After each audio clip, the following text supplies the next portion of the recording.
Hello and welcome to our latest unboxing video. I'm Eliza. I'm here at the Hatfield Public Library. I have a box of adult books, which I'm very excited about. I've just been off work for a week, so I was really excited to find a whole bunch of boxes waiting for me, and I can't wait to see what's inside.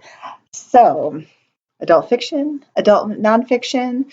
We're going to start with a beach read. This is by Nancy Thayer, a very popular author, and it's called Family Reunion. It's got a nice little, you can see the chairs and the hat and the fruit, and it takes place in Nantucket, and she has a best friend, money-driven children. Seems like if you're going on vacation and don't want anything maybe too stressful, but still a good story. It's the kind of thing I would hand you if you came to the library, which you can because some people still don't know this. Even though it's been more than a month, we are totally open.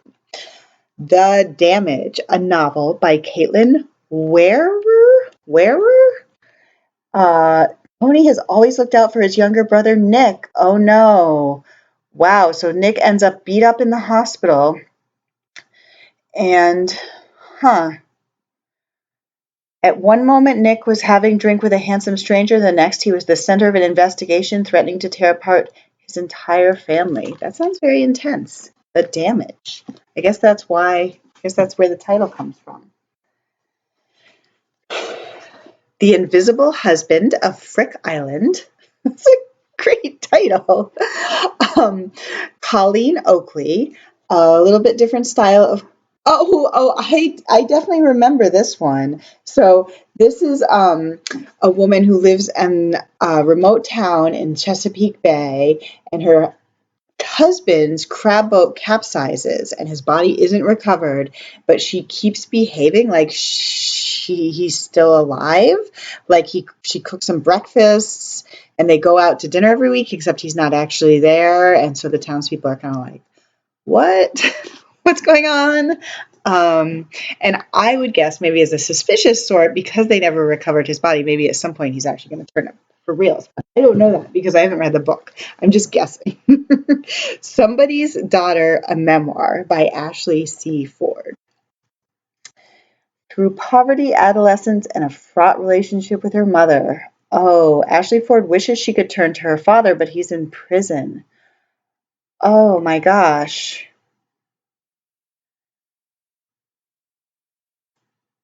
Then it says a lot of things. So I mean, it's about her life, and obviously a lot of things happen in a person's life. But it seems like maybe there's some information behind behind her dad's incarceration that she discovers at some point.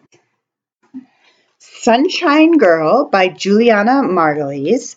An Unexpected Life. Oh, that's such a nice picture combined with subtitle, and known for her outstanding performances on Good Wife and ER. This is about her. By her, about her. Another memoir. 2 in a row. That was nice. I think summer is a good time for memoirs. I Don't Forgive You. What a good title for a suspense novel. Aggie Blum Thompson, not an author I'm familiar with. That's kind of excited. An accomplished photographer and the devoted mom of an adorable little boy. Moves to an upscale DC suburb, trying to make a good impression, and then she's framed for murder. Nope. It's not a good start. That's not how you want that to go.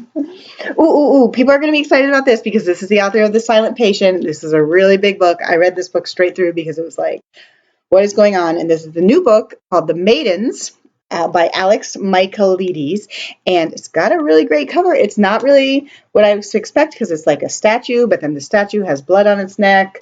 I don't even know how much of this plot I'm going to try to describe, but it's definitely therapists again, definitely murder again. I really enjoyed the first one. So, I mean, it was pretty dark, but it was, again, if you're just looking to turn those pages. Stuart Woods. I think did we already get the audiobook of this? Probably. Now we have the book. Very popular. Nothing like having the library closed during the pandemic to make me realize just how popular Stuart Woods was, because I had more people calling the library asking how they could get Stuart Woods books than any other any other author. It had never really sunk in before just how much people really want those Stuart Woods. Viola Shipman, The Clover Girls. Oh, they meet at Camp Birchwood as girls in 1985, and then they're the Clover Girls. Now they're in middle age.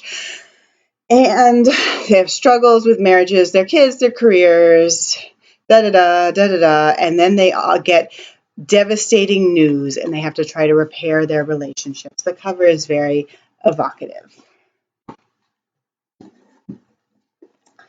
The Disappearing Act by Catherine Stedman. And this is the author of Something in the Water, which actually I never read, but apparently that was another one, like The Silent Patient, of those like turn the pages books. And so now this is her new novel called The Disappearing Act. British actress discovers the dark side of Hollywood when she's the only witness to the sudden disappearance of a woman who she's met in an audition. Sounds like a great premise. Ooh. I think we got 2 copies of this one, actually. Here's the other one. 2 copies of this one because we have so many people who just really want to read it, and I know that they all want to read it right away. And I enjoy Ellen Hilderbrand's books myself. Oh, interesting. The main character in this one is the author of 13 beach novels, which is like Ellen Hilderbrand, but then she's killed. So we went dark really fast there. I was excited at first. And then she ascends to the beyond. Oh my gosh, it takes place in the afterlife. Wow, that is a twist because I did not expect there to be a speculative element. Oh, and so she's watching her investigation, but she's worried that her secrets are going to come out. And it says that don't worry, even though it takes place in the afterlife, there's still beach scenes and mouth-watering meals. So, Golden Girl. Oops, my pile of books is tipping over. Ooh, what a good title. Madhouse at the End of the Earth, The Belgicas Journey into the Dark Antarctic Night by Julian Sancton. I've never heard of any of this. In 1897, a young Belgian commandant set sail for a 3-year expedition aboard the ship Belgica, and he wants to go to the Antarctica. He's trying to get to the South Pole, but everything goes wrong, and they end up stuck for a very long time. That sounds good. Those kind of stranded at sea historical, they can be really good. It's really hard to imagine what that would be like. Sunny Hostin, Summer on the Bluffs. This all feels so familiar, but I guess, I don't know if we have a lot of her books. But anyways, here we are. Oh, this is fun. This is a beach read, but specifically it takes place in a Black beach community, which we don't always see with the beach reads. And it's a mecca for the creme de la creme of Black society, like Michelle and Barack Obama and Meghan Markle. And but it is fiction. And then then it's about 3 goddaughters who go there each summer, and then they're adults, and they have to slow down their hectic lives. And presumably there's drama. There's always going to be drama. Like the kids, they play together happily, and then they go back to the same place as an adult. Yeah, we know how it goes. But not too much drama because it's still a beach read. Sorry, I'm still talking about this one, just to confuse everyone. Noise, A Flaw in Human Judgment by Danielle Kahneman, Olivier Saboni, and Cass R. Sunston. Imagine 2 doctors in the same city giving different diagnoses to identical patients, or 2 judges in the same courthouse giving different sentences to people who committed the same crime. Oh, so okay, so this is noise, variability in judgments, and they're looking at noise in a whole bunch of different fields. I mean, that is really interesting because it happens all the time. The world is not consistent. 2 more books. Tom Clancy, Target acquired, Jack Ryan Jr. novel, and it's written by Don Bentley, since Tom Clancy no longer with us. Kristen Higgins, a novel, Pack Up the Moon, and Every month a letter. Oh no, oh no. So this is about a woman who's dying, and so she leaves her husband a letter every month for the first year that she's going to be gone. I think we've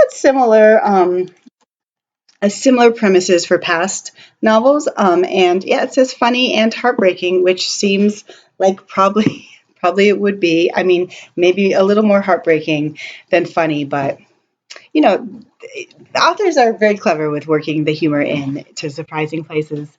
I finished my big box. I'll be back with some more. Bye.